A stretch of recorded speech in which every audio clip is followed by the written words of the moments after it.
Hello friends, good morning. स्वागत है आप सबका सारा होम साइंस एजुकेशन में। आज का जो हमारा टॉपिक है वो है प्रोटीन।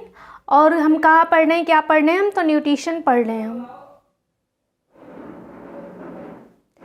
आज का हमारा क्या टॉपिक है? आज हम पढ़ेंगे प्रोटीन के बारे में, देखेंगे और अच्छे से पूरे डिटेल से देखेंगे। जो प्रोटीन का पार्ट है ये एक दिन में कंप्लीट नहीं हो पाएगा, बहुत ही लेंदी है ये। मैं पहले से बता दे रही हूँ आप लोगों को कि ये जो टॉपिक है हमारा, जो प्रोटीन है, जैसे हमने कार्बोहाइड्रेट को 2 दिन में पढ़ा था, 2 पार्ट में बांट कर पढ़ा था, वैसे ही हम प्रोटीन को भी 2 पार्ट में, 2 भागों में बांट कर पढ़ेंगे। ये भी बहुत लंबा चैप्टर है, एक दिन में कंप्लीट नहीं हो पाएगा। और आप लोगों के बार बार कमेंट आ रहे थे कि प्लेलिस्ट बना दीजिए, प्लेलिस्ट बना दीजिए। तो हर जो पार्ट है, जितने भी पार्ट है, सबका अलग अलग प्लेलिस्ट बन गया है। आप जाकर देख सकते हैं। प्लेलिस्ट में आपको अलग अलग पार्ट के अलग अलग प्लेलिस्ट मिल जाएंगे। प्रैक्टिस सेट के भी अलग प्लेलिस्ट बन गया है। Practice set, home management, nutrition, textile, सबका अलग अलग प्लेलिस्ट बना है। वहाँ से आप जाकर ढूंढ सकते हैं, वीडियो को देख सकते हैं, ढूंढने की ज़रूरत नहीं पड़ेगी। और आप लोगों के कमेंट आ रहे थे कि रेशम का जो सेकंड पार्ट है वो कंप्लीट नहीं हुआ है। तो रेशम का सेकंड पार्ट भी कंप्लीट हो गया है। वो रेशम के भाग 2 के नाम से है। भाग 2 के नाम से अगर आप रेशम सिल्क का भाग 2 आप अगर ढूंढेंगे तो आपको मिल जाएगा।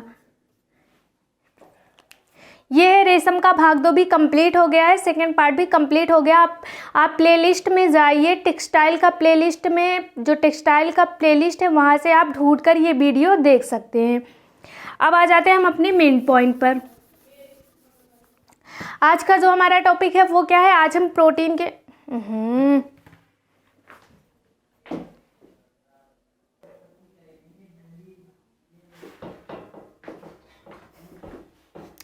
अब हम बात कर लेते हैं कि आज हमें जो प्रोटीन का चैप्टर हम देख रहे हैं उसमें कौन कौन से पॉइंट को आज हम क्लियर करेंगे, आज हम कंप्लीट करेंगे। तो आज जो प्रोटीन का पॉइंट है, जो प्रोटीन क्या है, इसका संगठन देखेंगे। अमीनो अम्ल कितने होते हैं, आवश्यक अमीनो अम्ल कौन से हैं, अनावश्यक अमीनो अम्ल कौन से हैं, अर्ध आवश्यक अमीनो अम्ल कौन से हैं, इसको देखेंगे। और आज हम क्या देखेंगे? प्रोटीन का वर्गीकरण देखेंगे। प्रोटीन को कितने भागों में बांटा गया है, इतने पॉइंट पर आज हम डिस्कस करेंगे, आज पढ़ेंगे। और कल का जो पॉइंट रहेगा, प्रोटीन की क्लास कल भी चलेगी। कल में हम देखेंगे, जो कल की क्लास होगी वहाँ पर देखेंगे हम रासायनिक संरचना देखेंगे। किसकी? तो प्रोटीन की रासायनिक संरचना कल देखेंगे। 2 दिन में ये क्लास कंप्लीट हो जाएगा। कल वाली जो क्लास होगी हमारी उसमें रासायनिक संरचना देखेंगे, प्रोटीन के कार्य को देखेंगे, प्रोटीन की कमी के कारण कितने डिजीज होती हैं, जो बीमारियां हैं कितनी होती हैं, और अधिकता के कारण कौन सी बीमारियां होती हैं, ये सारे पॉइंट कल हम बात करेंगे इन सारे पॉइंट पर।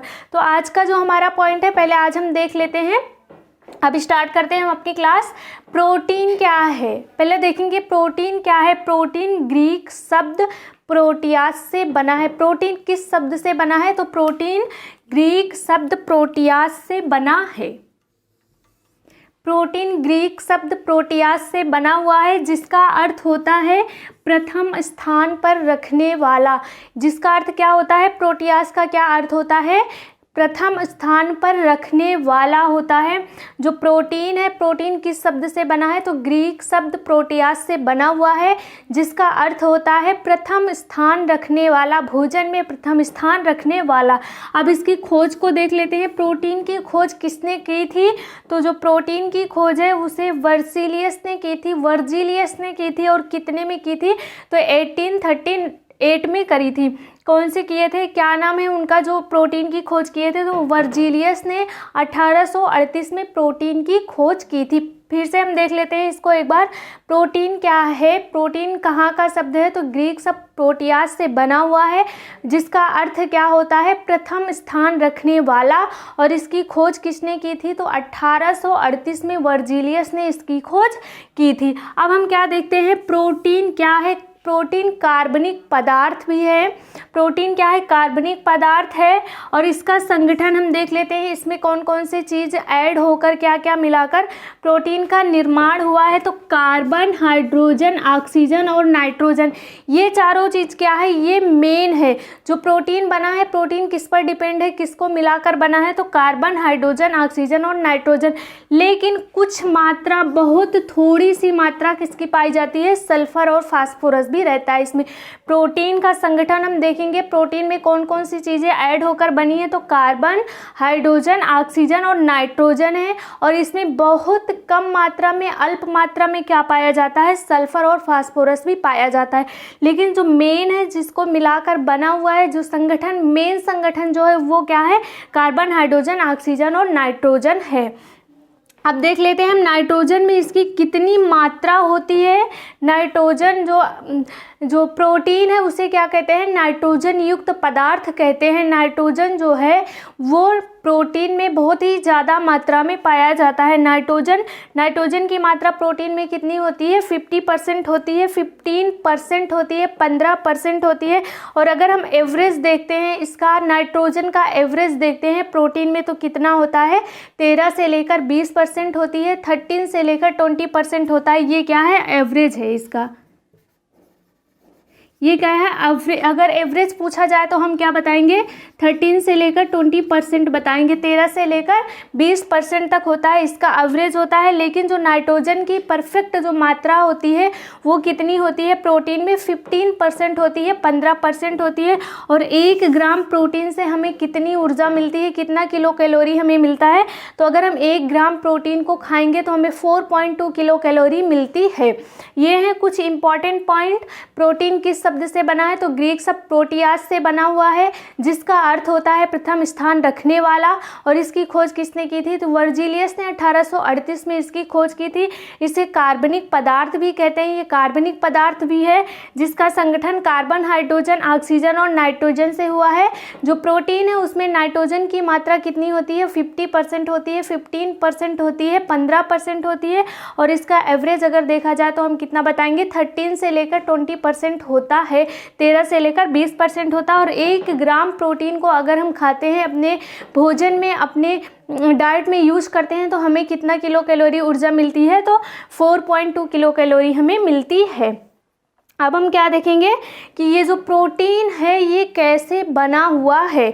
प्रोटीन क्या है, कई अमीनो एसिड को मिलाकर प्रोटीन बना हुआ है।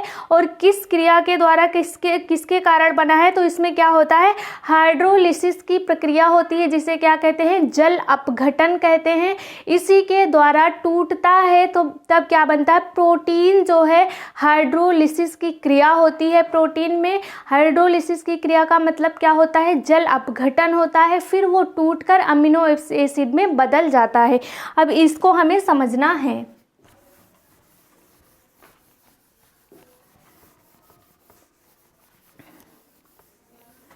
हाइड्रोलिसिस की क्रिया में क्या होता है, पहले हम देख लेते हैं कि जो प्रोटीन है वो कैसे बना हुआ है। तो प्रोटीन कई एमिनो एसिड को मिलाकर प्रोटीन बना है,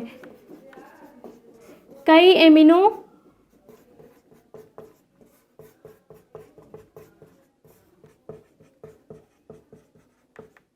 मिलकर प्रोटीन बना है। और जो प्रोटीन बना है ये किसके कारण टूटता है, तो इसमें एक हाइड्रोलिसिस की क्रिया होती है।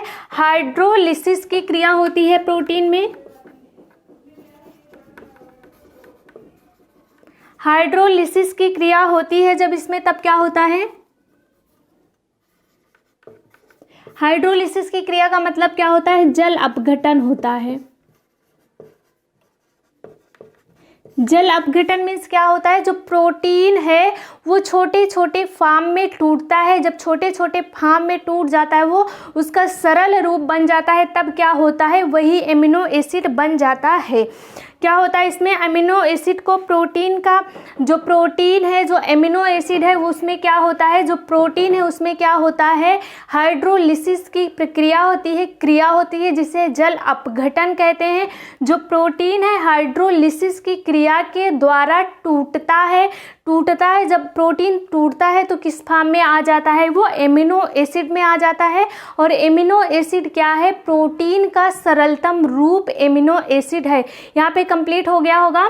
क्लियर हो गया होगा आप लोगों को। जो एमिनो एसिड है वो क्या है, वो प्रोटीन का सरलतम रूप है और ये टूटता किस क्रिया के कारण है, तो हाइड्रोलिसिस की क्रिया के कारण ये टूटता है। और हाइड्रोलिसिस मीन्स होता क्या है, जल अपघटन। जल अपघटन मीन्स क्या होता है, बड़े बड़े प्रोटीन को, बड़ी बड़ी कोई भी चीज़ें हों, कोई भी चीज़ हो, क्या होता है, बड़े तत्व को छोटे तत्व में तोड़ देना ही क्या कहलाता है, जल अपघटन या क्या कहलाता है, हाइड्रोलिसिस कहलाता है। क्या होता है, हाइड्रोलिसिस मीन्स क्या होता है, जल अपघटन मीन्स क्या होता है, बड़े फार्म से बड़े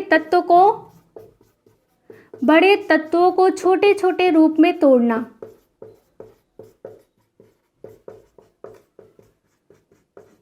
छोटे रूप में तोड़ना ही क्या कहलाता है, जल अपघटन या हाइड्रोलिसिस की प्रक्रिया कहलाती है। और हाइड्रोलिसिस की प्रक्रिया किस में होती है, तो प्रोटीन में होती है। जब प्रोटीन में हाइड्रोलिसिस की प्रक्रिया होती है, प्रोटीन टूटता है, तो वो किस फॉर्म में टूट जाता है, एमिनो एसिड में टूट जाता है। और एमिनो एसिड क्या है, प्रोटीन का सरलतम रूप है। अब हम इसको देखते हैं, फिगर बनाकर देखेंगे, समझेंगे।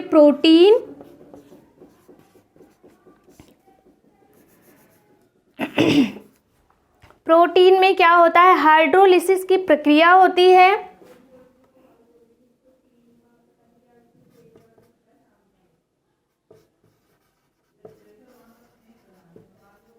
हाइड्रोलिसिस की प्रक्रिया आप लोग जान रहे हैं क्या होता है, जल अपघटन होता है। फिर ये किस फॉर्म में टूट जाता है, एमिनो अम्ल में। किस में टूटता है, ये एमिनो अम्ल में टूट जाता है।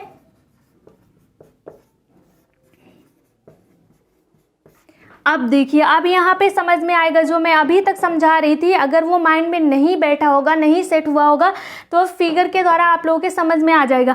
जो प्रोटीन है ये क्या है, जटिल रूप है, ये जटिल फॉर्म है, ये ठोस फॉर्म है। ये क्या है, जटिल रूप है।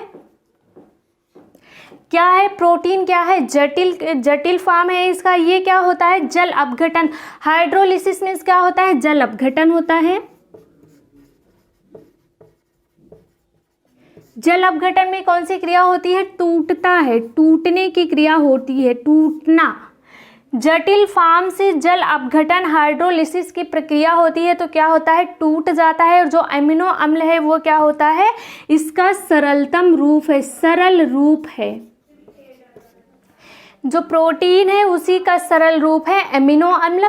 और कई सारे एमिनो अम्ल से मिलकर ही प्रोटीन बना हुआ है। क्लियर हो गया सबका, अब क्लियर हो गया होगा कि कई सारे एमिनो एसिड से मिलकर प्रोटीन बनता है। लेकिन जो एमिनो अम्ल आते हैं वो आते कहाँ से, ये हमें समझना है। तो जो प्रोटीन है वो क्या है, ये जटिल फॉर्म है। इस पे जब क्या होता है, हाइड्रोलिसिस की प्रक्रिया कराई जाती है, जल अपघटन होता है, तब क्या होता है, एमिनो एसिड में बदल जाता है। और जो एमिनो एसिड है वो क्या है, वो प्रोटीन का सरलतम रूप है। समझ में आ गया होगा। अब क्या होता है, जो एमिनो एसिड है ये जुड़ते हैं, ये टूटता भी है और ये जुड़ता भी है। ये क्या होता है, जो एमिनो एसिड है ये जुड़ता भी है। इसके अणु जो जुड़ते हैं तो किस बॉन्ड के कारण इसके अणु जुड़ते हैं, जो एमिनो अम्ल है वो किस बॉन्ड के द्वारा जुड़ता है, ये भी एग्जाम में पूछा गया है। तो जिस बॉन्ड के द्वारा एमिनो अम्ल जुड़ता है उसे हम क्या कहते हैं, उसे हम पेप्टाइड बॉन्ड कहते हैं या पेप्टाइड लिंकेज कहते हैं। अब फिर से हम इसको देख लेते हैं। जो एमिनो अम्ल है ये अगर ये टूटेगा, जो प्रोटीन है अगर ये टूटेगा तो एमिनो अम्ल में आ जाएगा। लेकिन जो एमिनो अम्ल का सरलतम रूप है ये जुड़ता भी है, इसको ये जुड़ता भी है। जो एमिनो अम्ल जुड़ता है वो किस बॉन्ड के द्वारा जुड़ता है, तो हम क्या बताएंगे, पेप्टाइड बॉन्ड या पेप्टाइड लिंकेज कहते हैं। यहाँ से क्वेश्चन पूछा गया है कि जो एमिनो एसिड है वो किस प्रक्रिया के द्वारा, किस बॉन्ड के द्वारा जुड़ता है, तो हम क्या बताएंगे, पेप्टाइड बॉन्ड को बताएंगे। सरलतम रूप है, यहीं से हम देख लेते हैं, यहीं से करके देख लेते हैं हम। इसका जो सरलतम रूप है, एमिनो एसिड जो है, यहीं से हम देख लेते हैं। एमिनो एसिड का जो अणु है ये क्या होगा, जुड़ेगा।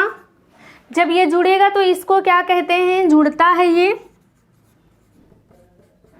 और किस बॉन्ड के द्वारा जुड़ता है हमें ये देखना है। तो ये जिस बॉन्ड के द्वारा जुड़ता है उसे क्या कहते हैं, पेप्टाइड बॉन्ड।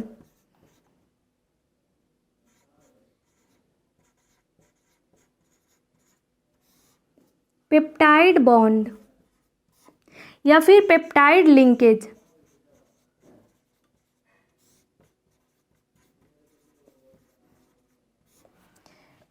कंप्लीट हो गया होगा आप लोगों का, आई होप कि दिख रहा होगा। फिर से मैं इसको एक बार पढ़ देती हूँ कि जो प्रोटीन है वो क्या होता है, प्रोटीन जटिल फॉर्म है, ये हाइड्रोलिसिस की प्रक्रिया के कारण टूटता है एमिनो अम्ल में।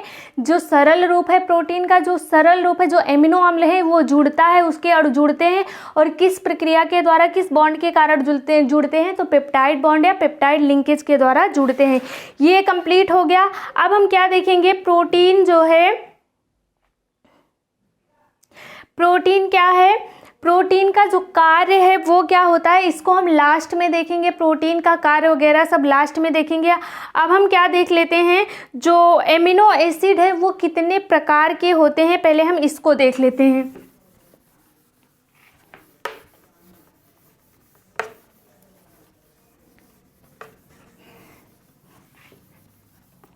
अब हम क्या देखेंगे, एमिनो एसिड के प्रकार। एमिनो एसिड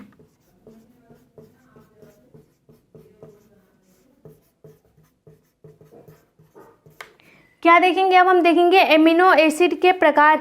एमिनो एसिड को 3 भागों में बांटा गया है। एमिनो एसिड कितने प्रकार के हैं, पहले हम इसके प्रकार को देख लेते हैं, इसमें कौन कौन सा आता है। यहाँ से ढेर सारे क्वेश्चन आते हैं। पहला क्या है, आवश्यक, इसे अनिवार्य भी कहते हैं। दूसरा क्या है, दूसरा है हमारा अनावश्यक, अनावश्यक, और तीसरा क्या है, अर्ध आवश्यक।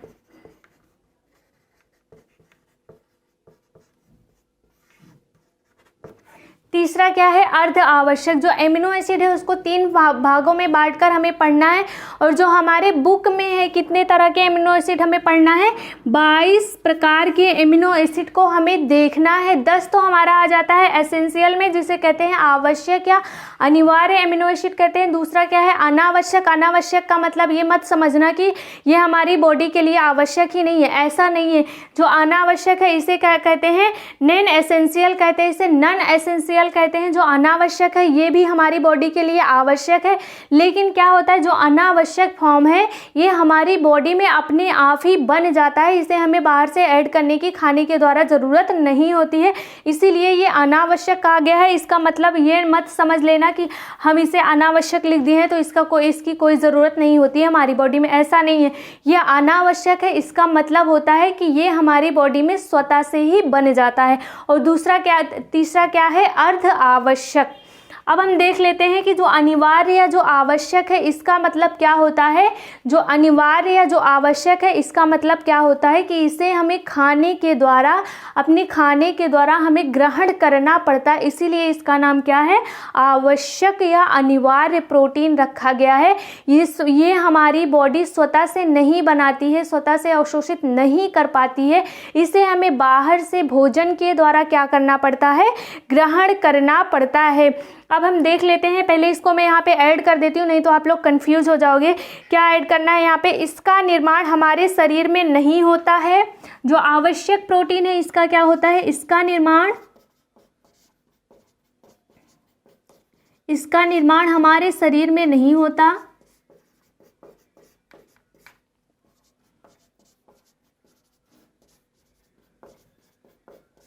जब हमारे शरीर में नहीं होता तब कहाँ से होता है, तो इसे हमें भोजन के द्वारा ग्रहण करना पड़ता है, भोजन के द्वारा ग्रहण करना पड़ता है। ये क्या हो गया, आवश्यक या अनिवार्य, एसेंशियल हो गया। अभी हम इसके नाम को भी देखेंगे, इसमें कितने नाम आते हैं। अनावश्यक क्या होता है, ये हमारी बॉडी के द्वारा स्वतः ही अवशोषित कर लिया जाता है। ये क्या होता है, ये हमारी बॉडी, जो हमारी बॉडी है स्वतः ही अवशोषित कर लेती है।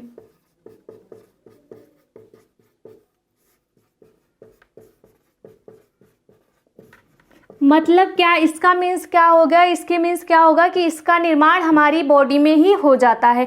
जो अनावश्यक प्रोटीन है इसका निर्माण हमारी बॉडी में हो जाता है, या फिर इसे हमारी बॉडी स्वतः ही अवशोषित कर लेती है, कुछ भी लिखा जा सकता है। इसे आप लोग ये समझ लेना कि जो अनावश्यक प्रोटीन है, जो अनावश्यक एमिनो अम्ल है, वो क्या है, उसका निर्माण हमारी बॉडी में स्वतः ही हो जाता है, इसको बाहर से लेने की हमें ज़रूरत नहीं पड़ती।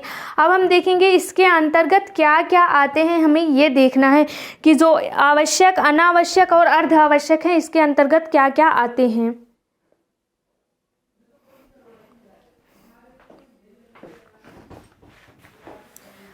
अब हम देखते हैं इसके प्रकार के बारे में। जो एमिनो एसिड है उसे 3 भागों में बांटा गया। पहला है आवश्यक या अनिवार्य। यहाँ से ढेर सारे क्वेश्चन पूछे जाते हैं और यहाँ से कैसे क्वेश्चन पूछे जाते हैं, इस संडे को मैं यहाँ से जो हम पढ़े हैं, जो न्यूट्रिशन की क्लास पढ़े हैं, वहाँ से भी मैं 50 क्वेश्चन आप लोगों को सॉल्व कराऊंगी, और जो टेक्सटाइल है वहाँ से भी 50 क्वेश्चन को सॉल्व करेंगे हम।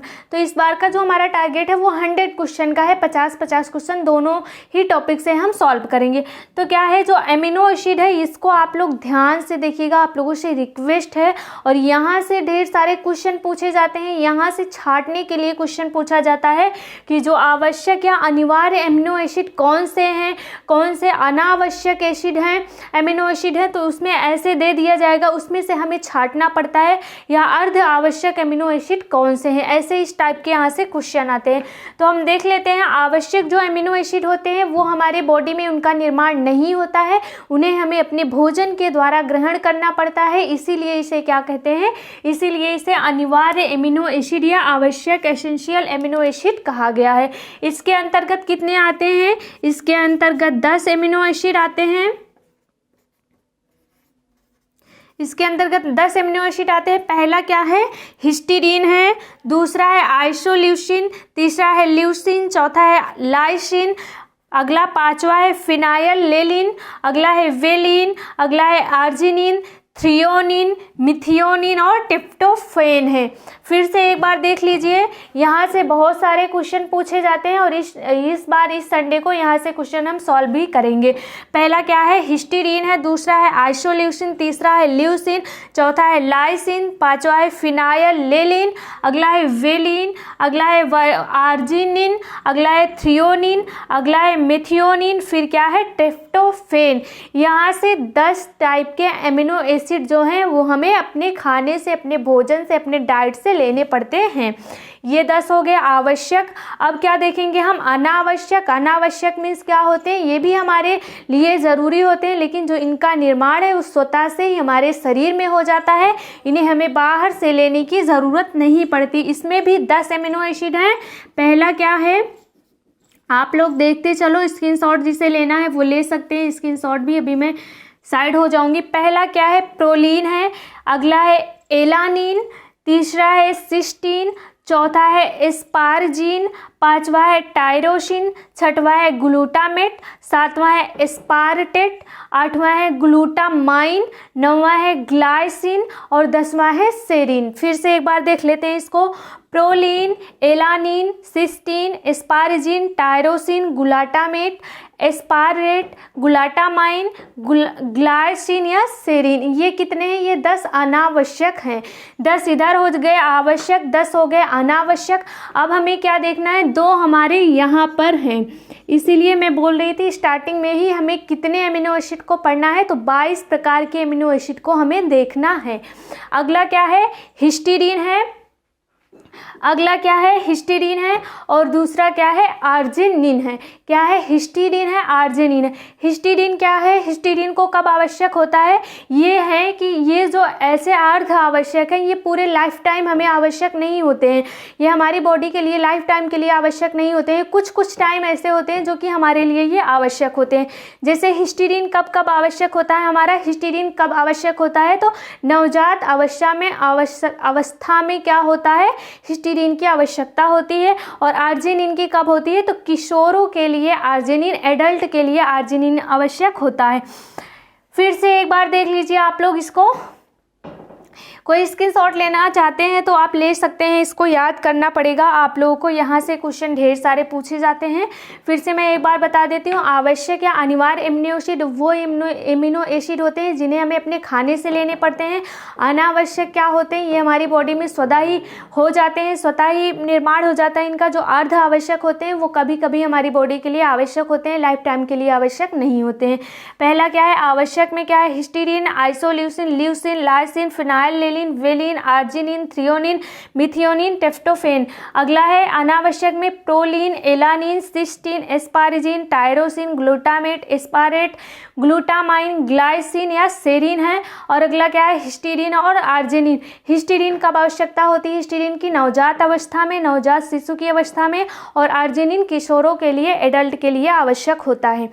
ये हो गए इंपॉर्टेंट पॉइंट, और यहाँ से ज़रूर क्वेश्चन आएंगे। आप लोग ध्यान, इसको आप लोग एकदम से नोट कर लीजिए कि यहाँ से क्वेश्चन आने ही आने हैं, चाहे वो टीजीटी हो, पीजीटी हो, जीआईसी हो, एलटी हो या फिर नेट का हो, कहीं से भी हम एग्जाम दे रहे हैं होम साइंस का, तो वहाँ से यहाँ से क्वेश्चन ज़रूर पूछे जाते हैं।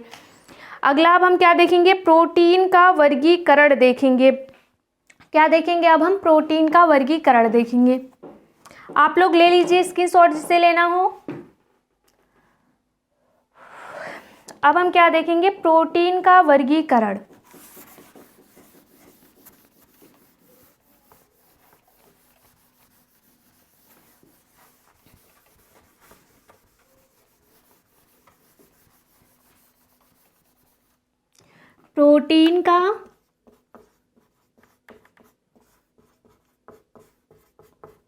प्रोटीन का वर्गीकरण देखेंगे अब हम।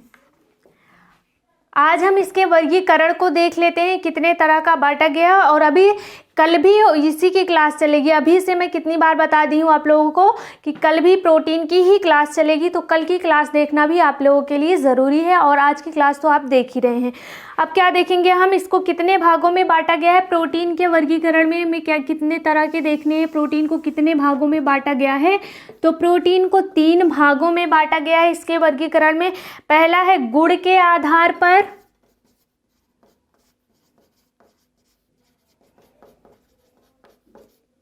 गुण के आधार पर प्रोटीन का वर्गीकरण, स्रोत के आधार पर,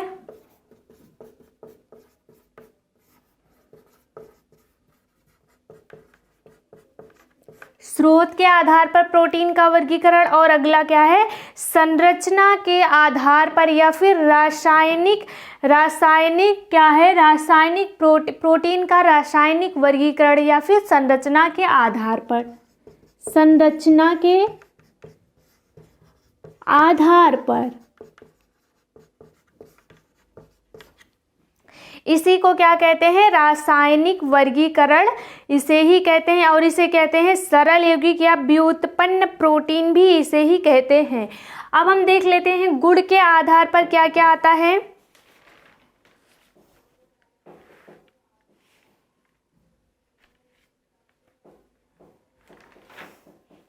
आज हमें जो पढ़ना है, हम कितना पढ़ेंगे, आज हम पढ़ेंगे गुण के आधार पर और स्रोत के आधार पर, और संरचना के आधार पर हम कल पढ़ेंगे। इसीलिए संरचना के आधार पर मैं कुछ भी नहीं बताऊंगी आज, सिर्फ और सिर्फ कहाँ से हम बात करेंगे, गुण के आधार पर और स्रोत के आधार पर। संरचना के आधार पर लंबा टॉपिक बन जाएगा। जो संरचना है, इसके संरचना के आधार पर इसे फिर से 3 भागों में यहाँ से बांटा गया है। फिर उसको एक एक करके हमें अच्छे से डीप लेवल में जाके समझना पड़ेगा। इसलिए मैं संरचना के आधार पर जो है वो कल हमारा जो टॉपिक स्टार्ट होगा यहीं से स्टार्ट होगा कल। तो अब आज हम जो देखेंगे, यह से मैं टिक लगा दे रही हूँ यहाँ पे, जो आज का जो है वो क्या है, गुण के आधार पर। अब हम देख लेते हैं गुण के आधार पर इसे कितने भागों में बांटा गया है। तो पूर्ण प्रोटीन, गुण के आधार पर क्या आएगा, पूर्ण प्रोटीन पहला है। दूसरा क्या है, आंशिक प्रोटीन, आंशिक प्रोटीन। और तीसरा है अपूर्ण प्रोटीन।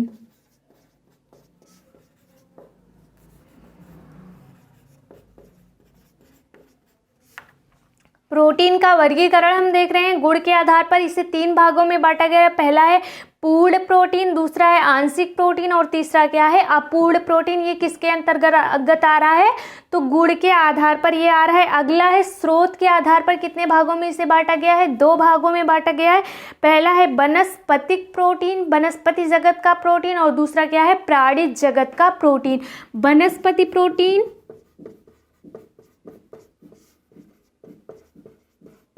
और दूसरा क्या है प्राणिज प्रोटीन। वनस्पति का मतलब आप समझ रहे होंगे, जितनी भी नेचुरल चीज़ें हमें मिलती हैं, जैसे पेड़ पौधों से जो चीज़ें हमें मिलती हैं वही क्या आ जाएगा वनस्पति जगत में आ जाएगा। और जो प्राणियों से हमें मिलता है, जो जंतुओं से हमें मिलता है वो किस में आ जाएगा प्राणिज जगत में आ जाएगा। जैसे दूध हुआ, अंडा हुआ, मांस हुआ, ये सब क्या है मछली, ये सब क्या है प्राणिज प्रोटीन है, प्राणिज जगत से प्राप्त होने वाले प्रोटीन है। अब हम क्या देखेंगे, और संरचना के आधार पर हम कल देखेंगे, इसको मैंने पहले ही बता दिया। आज हम क्या देखेंगे, पूर्ण प्रोटीन किसे कहते हैं, आंशिक प्रोटीन किसे कहते हैं, अपूर्ण प्रोटीन किसे कहते हैं। अब पहले हम देख लेते हैं पूर्ण प्रोटीन क्या होता है। पहले हम क्या देख लेते हैं पूर्ण प्रोटीन। ये समझ में आ गया होगा। अब हमें इसे मिटाना पड़ेगा, तो आप लोग स्क्रीनशॉट लेना चाहते हो तो ले सकते हो।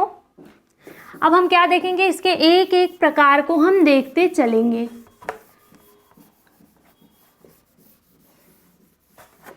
क्या है पहला गुण के आधार पर, मैं यहाँ पे लिख देती हूँ नहीं तो कंफ्यूज हो जाओगे आप लोग।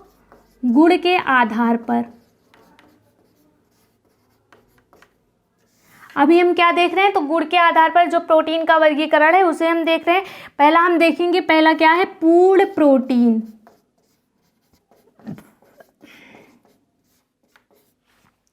पूर्ण प्रोटीन क्या होता है, इसमें पूर्ण प्रोटीन में क्या होता है, इसमें सभी एमिनो एसिड जो एमिनो अम्ल हैं वो क्या होते हैं पाए जाते हैं।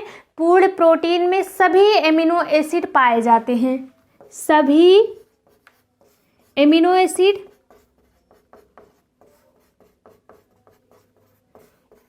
पाए जाते हैं, जिसे हम क्या कहते हैं, जिसे हम पूर्ण प्रोटीन कहते हैं। इसमें क्या क्या आएगा, जैसे दूध हुआ, दूध, अंडा, इसमें पूर्ण प्रोटीन में चाहे वो वनस्पति जगत का हो चाहे वो प्राणिज जगत का हो, सारे जगत की चीज़ें इसमें आ जाएंगी। पूर्ण प्रोटीन मतलब होता है कि जिसमें प्रोटीन के जितने भी तत्व हैं, जितने भी एमिनो अम्ल हैं, सारे एमिनो अम्ल जिस तत्व में मौजूद होते हैं उसे ही क्या कहते हैं हम पूर्ण प्रोटीन कहते हैं। इसमें वनस्पति जगत से प्राप्त होने वाली चीज़ें आ जाएंगी और जो जंतु जगत से या प्राणिज जगत से प्राप्त होने वाले हैं वो भी इसमें आ जाएंगे। इसमें क्या क्या आता है, दूध, अंडा, इसके स्रोत क्या क्या हैं, दूध, अंडा, मांस हो गया, और क्या कहाँ से हमें प्रोटीन मिलता है, सोयाबीन हो गया, राजमा, और क्या है, राजमा के अलावा क्या होता है, सूखे मेवे, ये सब क्या होते हैं, ये सब पूर्ण प्रोटीन में आते हैं हमारे। क्या है जो पूर्ण प्रोटीन है वो क्या होता है, एमिनो एसिड के सारे जो जितने भी एमिनो अम्ल होते हैं सब सारे एमिनो अम्ल इसमें पाए जाते हैं, उसे ही हम क्या कहते हैं पूर्ण प्रोटीन कहते हैं। जैसे क्या हुआ, जैसे दूध हो गया, इसमें मशरूम भी आता है, मशरूम भी आ जाएगा इसमें। मशरूम में भी क्या होता है, प्रोटीन बहुत अच्छी मात्रा में पाई जाती है। ये इसको भी आप लोग याद रखना, जो मशरूम होता है उसमें भी जो प्रोटीन है उसकी बहुत ही अच्छी मात्रा पाई जाती है। तो क्या है जो पूर्ण प्रोटीन है, इसमें जितने भी एमिनो एसिड हमने पढ़ा अभी 20-22 प्रकार के हमने एमिनो एसिड को देखा है, तो जितने भी एमिनो एसिड जितने भी एमिनो अम्ल है वो इसमें पाए जाते हैं। तो इसका स्रोत क्या है, दूध, अंडा, मांस, मछली, राजमा, सोयाबीन, सूखे मेवे या फिर मशरूम। मशरूम में भी जो प्रोटीन है बहुत अच्छी मात्रा में पाई जाती है। आंशिक प्रोटीन क्या होता है, दूसरा प्रकार हम क्या देखेंगे, आंशिक प्रोटीन।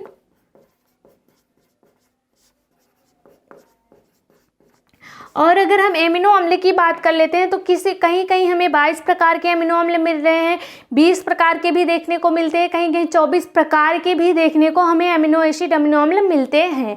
तो तो क्या हम आंशिक प्रोटीन में देखते हैं, आंशिक प्रोटीन में क्या आता है, कुछ एमिनो एसिड पाए जाते हैं और कुछ नहीं पाए जाते। इसमें क्या होता है, आंशिक मतलब बीच वाला, कुछ में कुछ एमिनो एसिड पाए जाते हैं और कुछ नहीं पाए जाते हैं, मतलब ये पूर्ण प्रोटीन या पूर्ण जो है नहीं है। आंशिक में क्या होता है, कुछ पाए जाते हैं, कुछ एमिनो एसिड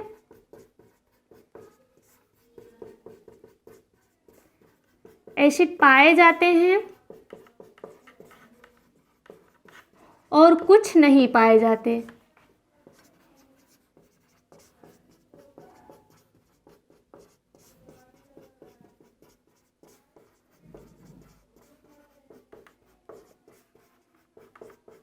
आंशिक में क्या देखने को हमें मिलता है, कुछ प्रकार के एमिनो एसिड इसमें पाए जाते हैं और कुछ तरह के एमिनो एसिड नहीं पाए जाते हैं, उसे ही हम क्या कहते हैं, आंशिक प्रोटीन कहते हैं।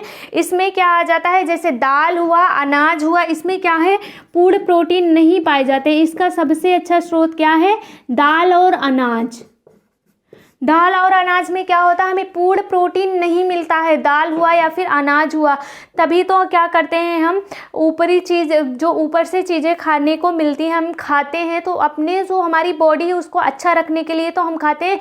जैसे क्या सिर्फ हम दाल और अनाज को खाकर तो नहीं रहते ना, हम कभी कभी प्रोटीन के लिए क्या करते हैं, जो वेज नॉन वेज जैसे जिसका जो खाना है, जिसकी जो पसंद है उस हिसाब से पनीर ले लेते हैं, राजमा हुआ, सोयाबीन हुआ, एक ही तरह का खाना हम नहीं खाते हैं, हम मिक्स करके मिला के खाते हैं, तभी तो हमारे बॉडी में जो पोषक तत्व हैं वो अच्छी मात्रा में क्या करता है, हमारी जो बॉडी हो तभी वो स्वस्थ रह सकते हैं। और अगर एक ही तरह के हम खाना खाने लगे, डेली केवल हम दाल रोटी खाएं, तो क्या हमारी बॉडी परफेक्ट रहेगी, कभी नहीं रह सकती है हमारी बॉडी परफेक्ट।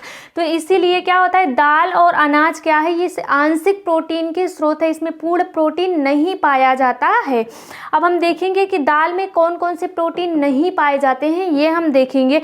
ये क्वेश्चन भी पूछा गया है कि दाल में कौन कौन से प्रोटीन नहीं पाए जाते हैं, ये क्वेश्चन भी पूछा गया। तो दाल में कौन कौन से प्रोटीन नहीं पाए जाते वो हम देखें, सॉरी प्रोटीन नहीं, एमिनो एसिड, कौन कौन से एमिनो एसिड नहीं पाए जाते हैं वो हम देखेंगे। इसमें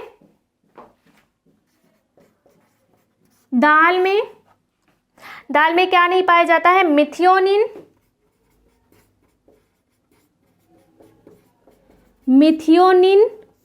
और क्या नहीं पाया जाता है, थ्रियोनिन। एक एक पॉइंट को आप लोग नोट करते हुए चलिएगा, बहुत ही ज़्यादा इम्पोर्टेंट पॉइंट है ये, मैं बार बार आप लोगों को याद दिला रही हूँ। और क्या नहीं पाया जाता है, ट्रिप्टोफैन। क्वेश्चन में पूछा जा, और ये क्वेश्चन कई बार पूछा गया, जब प्रीवियस ईयर के क्वेश्चन पेपर सॉल्व करेंगे हमें ये सारी चीज़ें देखने को मिलेंगी। तो दाल में कौन कौन से एमिनो एसिड नहीं पाए जाते हैं, मिथियोनिन नहीं पाया जाता है, थ्रियोनिन नहीं पाया जाता, और कौन सा नहीं पाया जाता है, ट्रिप्टोफैन नहीं पाया जाता। और वहीं पर अनाज में क्या नहीं पाया जाता है, अनाज में, इसीलिए तो इसे क्या कहते हैं हम, आंशिक प्रोटीन कहते हैं।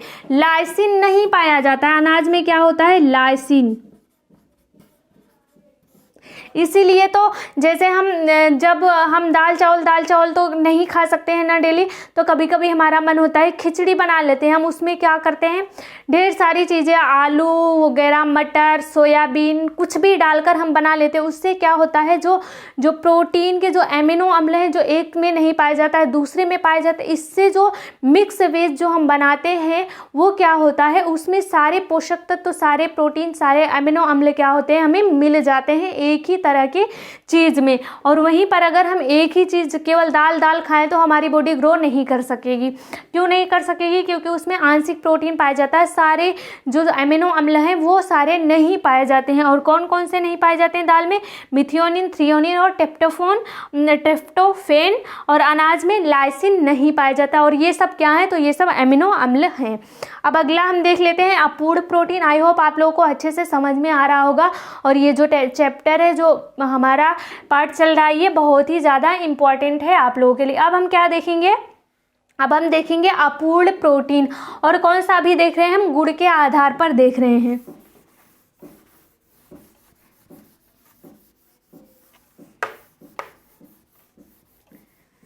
अब हम क्या देखेंगे, अपूर्ण प्रोटीन, तीसरा और इसका लास्ट है।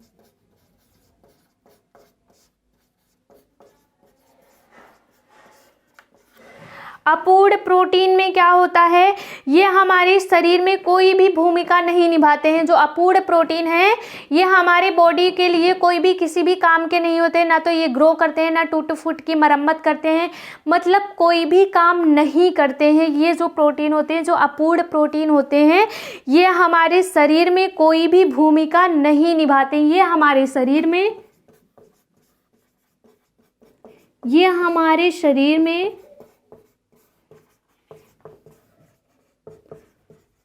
कोई भी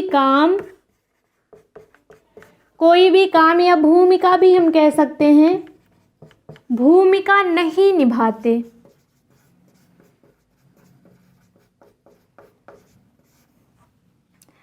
क्या देख रहे हैं हम कि जो अपूर्ण प्रोटीन है ये हमारे शरीर में कोई भी भूमिका नहीं निभाते हैं।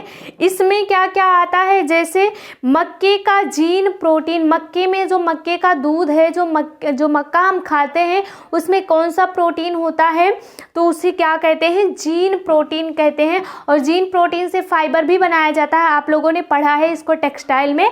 और जो जीन प्रोटीन है ये हमारी बॉडी में कोई भी भूमिका नहीं निभाता है। जीन प्रोटीन किस में पाया जाता है, मक्के में।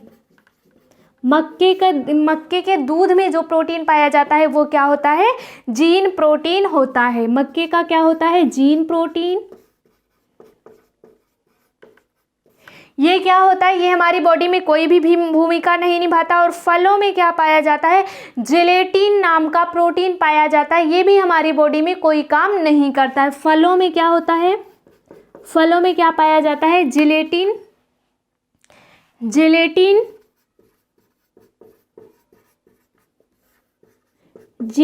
प्रोटीन। ये भी क्या करता है, ये हमारी बॉडी में कोई भी काम नहीं करता है। अगर एग्जाम टाइम में अपूर्ण प्रोटीन के एग्जाम्पल दे दिए जाए और उसमें से कहा जाए छांटने के लिए, तो हम कौन सा दो छांटेंगे, तो हम ये दो छांट लेंगे। एक तो मक्के का प्रोटीन जो होता है, जीन प्रोटीन, ये हमारी बॉडी में कोई वर्क नहीं करता। और फलों में जिलेटिन नाम का प्रोटीन पाया जाता है, ये भी हमारी बॉडी में कोई वर्क नहीं करता है। और ये किसके अंतर्गत आते हैं, तो ये अपूर्ण प्रोटीन के अंतर्गत आते हैं। समझ में आ गया आप लोगों के। अब हम क्या देखेंगे, अब हम देखेंगे क्या देखेंगे, स्रोत के आधार पर प्रोटीन। हमने देखा था कि जो प्रोटीन है उसको कितने भागों में बांटे थे हम उसको गुण के आधार पर बांटे थे और स्रोत के आधार पर बांटे थे, और किसको, रासायनिक संरचना के आधार पर। तो हम दूसरा पार्ट इसका देखने जा रहे हैं, किसके आधार पर, स्रोत के आधार पर प्रोटीन। ये वाला कंप्लीट हुआ हमारा गुण के आधार पर।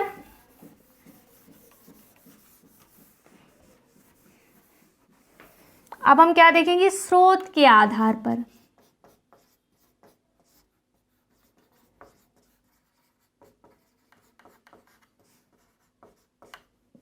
और हमने देखा था कि जो स्रोत के आधार पर प्रोटीन है इसे कितने भागों में बांटा गया था, इसे दो भागों में, प्राणिज प्रोटीन और वनस्पति प्रोटीन इसे कहा जाता है। इसे दो भागों में बांटा गया था। पहले हम क्या देख लेते हैं, पहले हम प्राणिज प्रोटीन को देख लेते हैं। पहले हम क्या देखेंगे, प्राणिज प्रोटीन।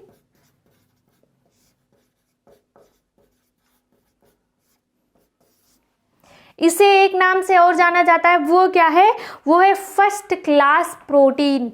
इसे कहीं कहीं आपको देखने को मिल जाएगा, आप लोग सुन लीजिए, मन करे तो आप लोग अपने नोट्स में लिख भी लीजिएगा, क्या कि जो प्राणिज प्रोटीन है इसे और क्या कहते हैं, फर्स्ट क्लास का भी प्रोटीन कहते हैं। इसे फर्स्ट क्लास के प्रोटीन के नाम से भी जाना जाता है। अब इसमें क्या आता है, दूध आ गया, पनीर आ गया, अंडा आ गया, मतलब दूध और दूध से बनने वाली जितनी भी चीज़ें हैं वो किस में आ जाएंगी, प्राणिज प्रोटीन में आ जाएंगी। जैसे दूध हो गया, दूध हमें कहाँ से मिलता है, प्राणियों से ही तो मिलता है, जो जानवर है उनसे हमें मिलता है। तो जो प्राणिज प्रोटीन है इसमें क्या आता है, पहले इसको हम देख लेते हैं। इसमें क्या आ गया, दूध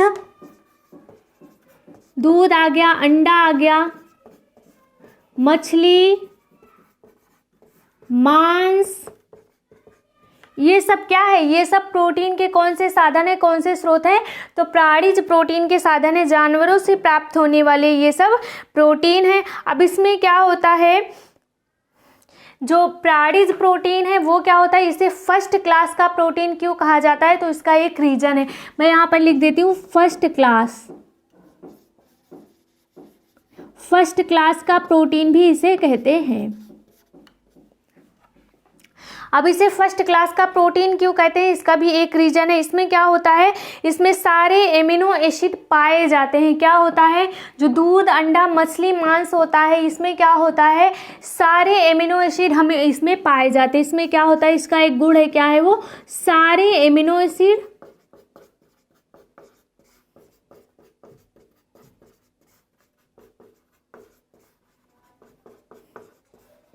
इसमें क्या होता है कि सारे एमिनो एसिड पाए जाते हैं, इसीलिए तो हम इसे क्या कहते हैं, फर्स्ट क्लास का प्रोटीन कहते हैं। प्राणिज प्रोटीन को फर्स्ट क्लास का प्रोटीन कहा जाता है। क्यों कहा जाता है, क्योंकि इसमें जितने भी एमिनो एसिड होते हैं सारे एमिनो एसिड पाए जाते हैं। फॉर एग्जाम्पल, अगर हम जो प्राणिज प्रोटीन है उसको अगर हम समझ लो कि कुछ भी खाते हैं, हम जितना खाते हैं 5 लो, अगर मान लो कि अगर हम 5 ग्राम मतलब 5 ग्राम क्या खा रहे हैं, प्राणिज प्रोटीन ले रहे हैं, 5 ग्राम मांस हम अगर खा रहे हैं तो उसमें हमें कितना मिलेगा, 5 ग्राम क्या मिलेगा, हमें प्रोटीन मिल जाएगा। मतलब कि इसमें हम जितना खाते हैं 100% हमें मिलता है। इसमें क्या होता है, अगर हम 10% कोई चीज़ खा रहे हैं, प्राणिज जगत का कोई चीज़ ले रहे हैं, जैसे अंडा ले रहे हैं या मांस ले रहे हैं, तो क्या मिलेगा हमें 10 ग्राम अगर हम अंडा खा रहे हैं तो क्या होगा, हमें 10 ग्राम प्रोटीन मिल जाएगा। इसमें कोई भी थोड़ा सा भी वेस्ट नहीं होता है।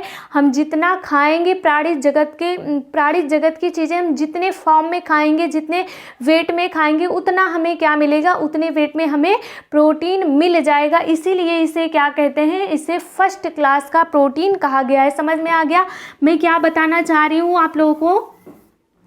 मान लो कि क्या होता है, सारी एमिनो एसिड इसमें पाए जाते हैं। अगर हम 10 ग्राम भी प्रोटीन ले रहे हैं, अगर हम 10 ग्राम ले रहे हैं, 5 ग्राम ले रहे हैं, मतलब जितना भी हम सामान खा रहे हैं उतना हमें प्रोटीन मिल जाएगा। ये गुण किसमें है, तो ये गुण प्राणिज जगत के प्रोटीन में है। मतलब 100% क्या होता है, हमें 100% क्या होता है, मिल जाता है। अगर हम 100% मतलब 10 ग्राम कोई चीज़ खा रहे हैं, हम 10 ग्राम सामान हम ले लिए, मतलब 10 ग्राम क्या खा रहे हैं, हम मांस खा रहे हैं, तो क्या होगा, उसमें हमें 10 ग्राम प्रोटीन मिल जाएगा।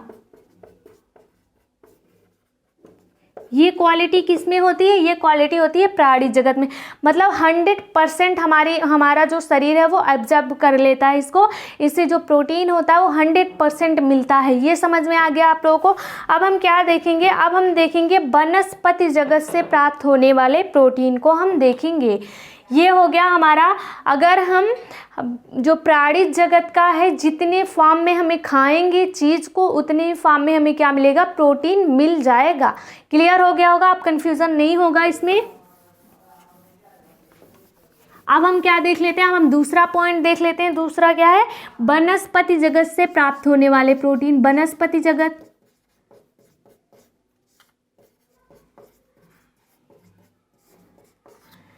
अब हम वनस्पति प्रोटीन देख लेते हैं। इसमें क्या होता है, इसमें जो टोटल एमिनो एसिड होते हैं वो नहीं पाए जाते हैं, टोटल नहीं पाए जाते हैं। क्या नहीं पाए जाते हैं, इसमें जो एमिनो एसिड है वो टोटल नहीं पाए जाते, मतलब पूरा एमिनो एसिड इसमें नहीं पाया जाता है। टोटल एमिनो एसिड या पूरा एमिनो एसिड